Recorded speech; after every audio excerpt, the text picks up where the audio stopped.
రాహుల విషయంలో ఆమె విశ్వాసములో కొంచెం కూడా తేడా కనపడదు. దేవునికి స్తోత్రం. హల్లెలూయా. ఏదో గొప్పగా చెప్పను, నేను గొప్పగా చెప్పట్లేదు, నిజం చెప్తున్నా, సత్యం చెప్తున్నాను. దేవుని విషయంలో, భక్తి విషయంలో, ప్రార్థన విషయంలో, విశ్వాస విషయంలో, ఆత్మీయ విషయంలో ప్రియులారా మీరు కంపేర్ చేయండి, మీరు ఆలోచన చేయండి. బైబిల్ సెలవిస్తా ఉంది, కష్టకాలమందు వారి యెహోవాకు మొరపెట్టిరి, వారి ఆపదలో నుండి దేవుడు వారిని విడిపించాడు. ఖచ్చితంగా విడిపిస్తాడు. భరించలేని శోధన పెట్టే దేవుడు కాదు ఆయన, భరించలేని వేదన పెట్టే దేవుడు కాదు ఆయన. నేనంటాను వీళ్ళ రాబో దినాల్లో ఖచ్చితంగా ఇంతకంటే గొప్ప ఆశీర్వాదములు దేవుడు అనుగ్రహించబోతున్నాడు. హల్లెలూయా. యోబు గ్రంథం 8వ అధ్యాయములో మనం చదువుతూ వెళితే 7-8 వచనం రాయబడింది, నీ నీతికి తగినట్లుగా నీ నివాస స్థలమును వర్ధిల్లింపచేయుదును అన్నాడు. ఆమేన్ చెప్పండి. ఏంటి దేన్ని బట్టి మనం వర్ధిల్లింపడతాం చెప్పండి? నీతి. ఇది కొంచెం కష్టమే, దీన్ని అనుసరించడం కష్టమే. అనడం వేరు, వినటం వేరు, అని అనుసరించడం చాలా కష్టం. నీతిగా బ్రతకడం చాలా కష్టం.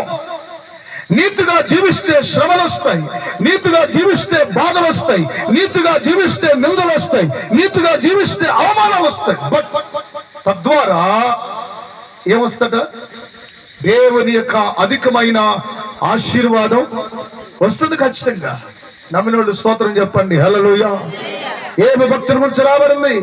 నీ నీతికి తగినట్లుగా నీ నివాస స్థలము, నీ భక్తికి తగినట్లుగా నీ నివాస స్థలమును, నీ ప్రార్థన జీవితానికి తగినట్లుగా నీ నివాస స్థలాన్ని.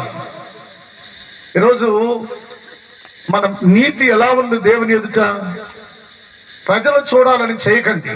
వర్ధిల్లింపబడాలంటే, వర్ధిల్లింపబడడం అనేది అందరికీ దేవుడిచ్చిన వాగ్దానం. అది నాట్ ఓన్లీ ఒక కుటుంబానికి కాదు, ఒక సేవకుడికి కాదు, ఒక ప్రాంతానికి కాదు, ఒక గ్రామానికి కాదు, కేవలం ఒక దేశానికి కాదు,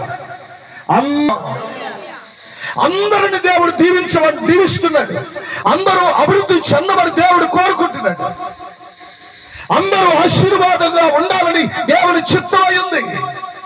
అయితే మనం ఎలా ఉండాలట? నీతి కలిగిన వారిగా. 7వ అధ్యాయం ఆదికాండం 1వ వచనం చదివితే, యెహోవా ఈ తరము వారిలో, ఈ తరము వారిలో, మన ఇంట్లోనే మన నీతి సరిలేదు, మన సంఘంలో మన నీతి సరిలేదు, మన గ్రామంలో మన నీతి సరిలేదు. పైకి నమస్కారం చేయొచ్చు, పైకి పొగడొచ్చు. ప్రతి ఒక్కరి జీవితాన్ని మనుషులట వేరే చేస్తూ ఉంటారు. మన నీతి ఎలా ఉంది? మన ఇంట్లోనే మనకు సరైనటువంటి గౌరవం లేకపోవడం కారణం ఏంటంటే నీతివంతమైన జీవితం లేకపోవడం.